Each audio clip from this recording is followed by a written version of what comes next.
ఈ సీజన్లో royal Challengers Bengaluru players మంచి ఆకలి మీద ఉన్నారు. మంచి కసితో కనిపిస్తున్నారు. ఈ సీజన్లో వాళ్ళు చివరి మ్యాచ్ చెన్నై సూపర్ కింగ్స్ మీద గెలిచి ప్లే ఆఫ్స్లోకి ఎంటర్ అయిన సంగతి అందరికీ తెలిసిందే. ఆ విజయోత్సాహం కోహ్లీలో చూశాను. అదేదో కప్పు సాధించిన ఉత్సాహం ఆ ప్లేయర్స్లో కొట్టొచ్చినట్టు కనిపించింది.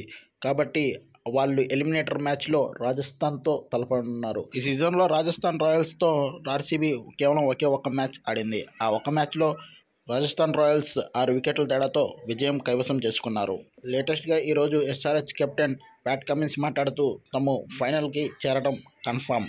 కేకేఆర్తో జరిగే మ్యాచ్లో ఆ రోజు అద్భుతమైన విక్టరీ నమోదు చేసి ఫైనల్కి రీచ్ అవుతాము, అందులో సందేహం ఏమీ లేదు. కానీ ఆర్సీబీ కూడా ఈ సీజన్లో ఫైనల్కి వచ్చే టీం కాబట్టి ఆర్సీబీ కాకుండా మరే ఇతర టీం రావాలని మేమైతే గట్టిగా కోరుకుంటాం. ఎందుకంటే ఆర్సీబీతో ఈ సీజన్లో జరిగిన మ్యాచ్లో మేము ఫస్ట్ మ్యాచ్లో హయ్యెస్ట్ స్కోర్ 287 పరుగులు, ఐపీఎల్లోనే హయ్యెస్ట్ స్కోర్ నమోదు చేశాం. కానీ ఆ మ్యాచ్లో ఆర్సీబీ బ్యాట్స్మెన్స్ 250 కన్నా ఎక్కువ పరుగులు చేశారు. దాదాపుగా మేము టార్గెట్ ఇచ్చిన హయ్యెస్ట్ స్కోర్ని కూడా ఛేదించే పని చేశారు. సెకండ్ మ్యాచ్ ఆడినప్పుడు హైదరాబాద్లోనే బెంగళూరు 200 కన్నా ప్లస్ రన్స్ చేసింది. కానీ ఆ మ్యాచ్లో మేము 180 పరుగుల కన్నా తక్కువ చేస్ చేయలేకపోయాము.